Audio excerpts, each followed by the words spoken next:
and getting a household. The villa in Spain took a year to reform to our liking, landscaping the garden, so we kept pretty busy. And we bought a couple of German dogs that we trained, and the thoughts of music and the art were far from our mind. But anyway, Mary developed what's known as a frozen shoulder, probably from help me move the furniture around, and able to lift her arm. And it was suggested that we get some treatment from a faith healer who was working a local holistic and psychic health fair. It didn't help, but we met a woman who knew from our dog training class that mentioned she had a Hungarian gypsy friend named Giovanna who was a clairvoyant and very good at giving readings. And it was Mary's birthday the following week, so I phoned her to come along and give Mary a reading.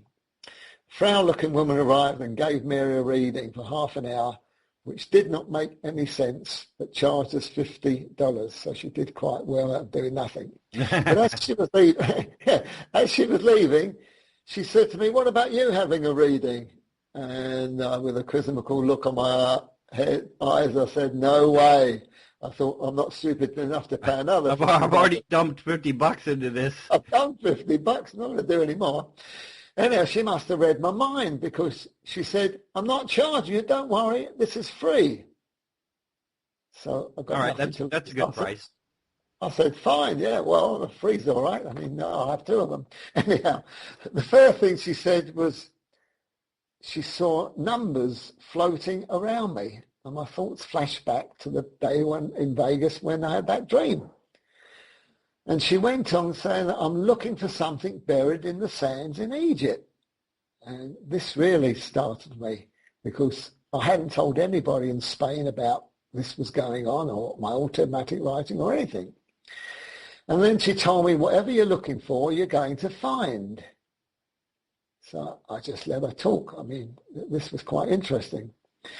But she told me to find what I was looking for, I'd have to read between the lines in my notes. And that puzzled me. I didn't know what she meant. Wow. She ended up saying, "Only you and one other person will be with me," and then left for another appointment.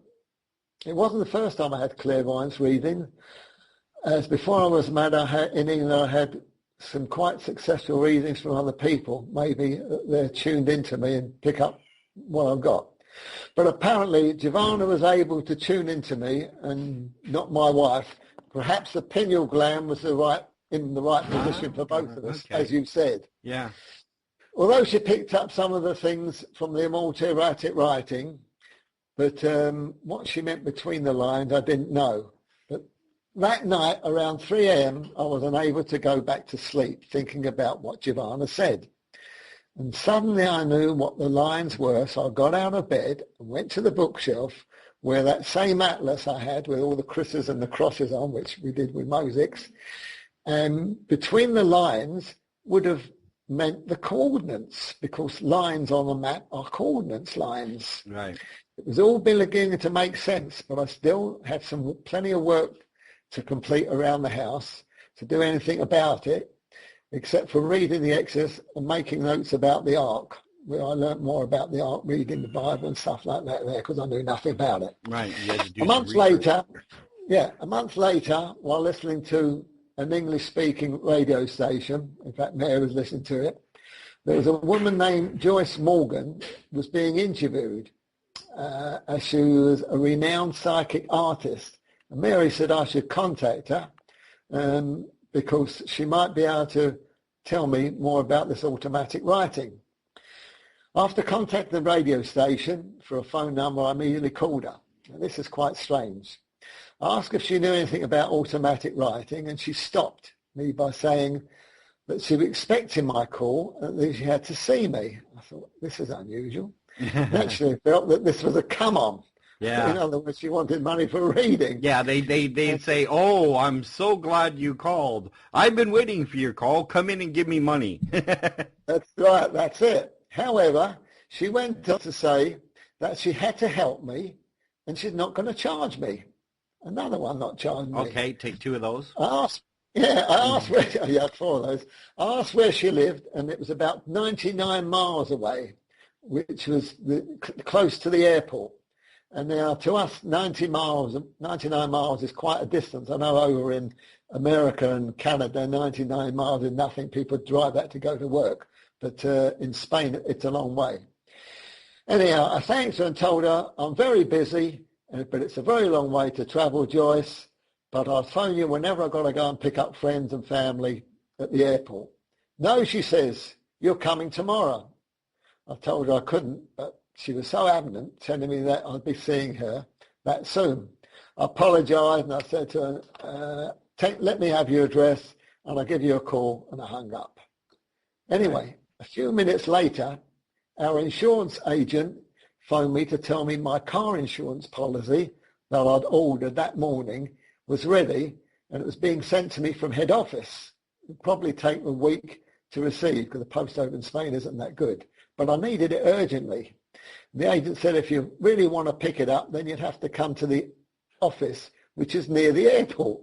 And I checked out where the office was, and it was right next to where this girl Joyce lived. Ah, guess what? It was amazing. It was amazing. Guess what? I immediately phoned her, and I said, Joyce, is tomorrow be okay to see you?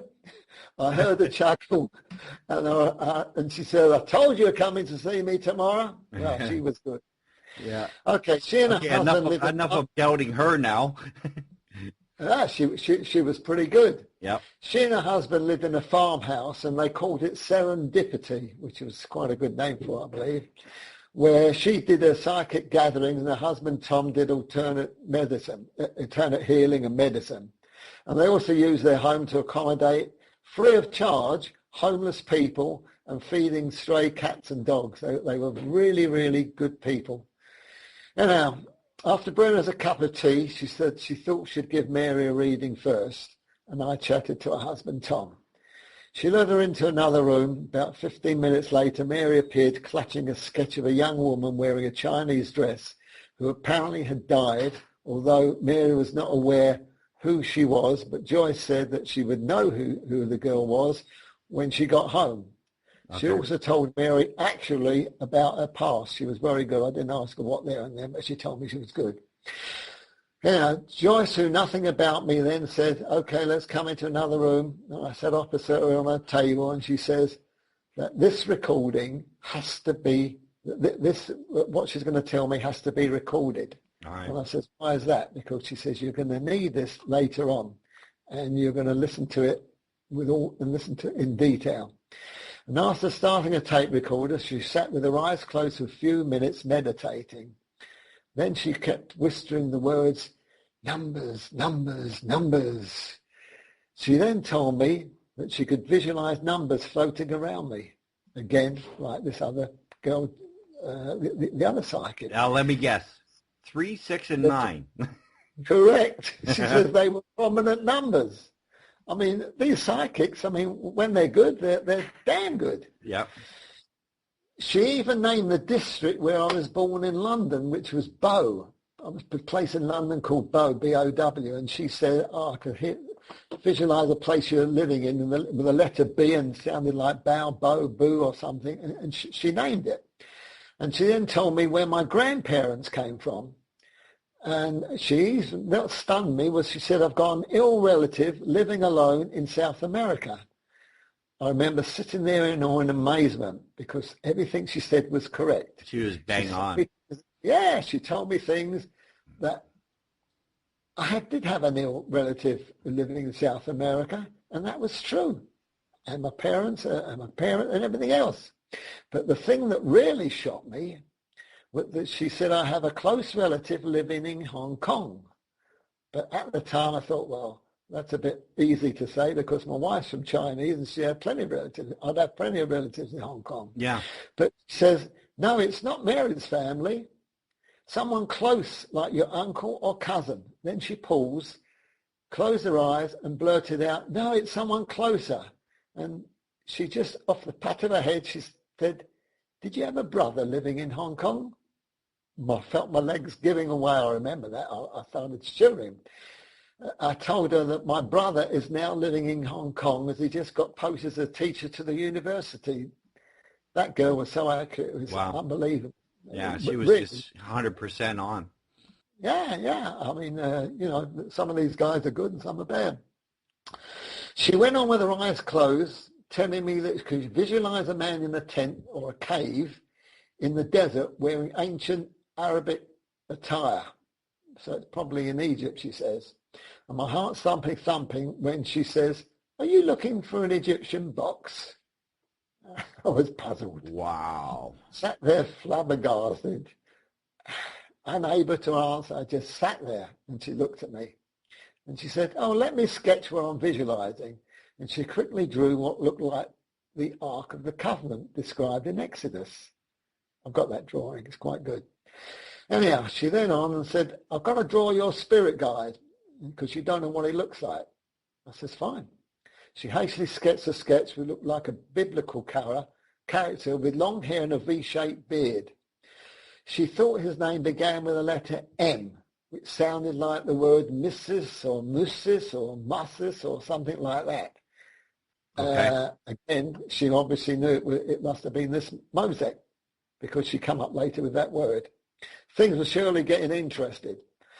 I asked her how could she be sure that this was my spirit guide. I mean, she could have drawn anything and said this is a guide, or anyone could come up with a picture and say, "Hey, this is your guide." But she says, "No, you're going to realize it's correct when you get home and study my drawing. I'm sure you'll find something on it." And she did the sketch actually in about half a minute. She was very, very fast, a very good artist. I then told her about my automatic writing and what happened and how accurate she was with all the reading.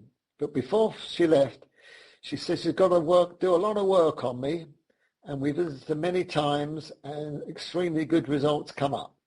Anyhow, that evening when we got home from the first visit with Joyce, Mary found an old photograph of a friend she once knew in Hong Kong, and it looked exactly like the sketch Joyce had drawn, even to the clothes she was wearing on the picture, and the drawing had the same clothes on. All right. So I said to Mary, "Is she dead?" And she said, "I shouldn't think so. She wouldn't be that old." So I said, "Well, how are we going to find out?" She says, "I'm going to phone one of her friends in England who would probably know more about her and where she lives and everything else."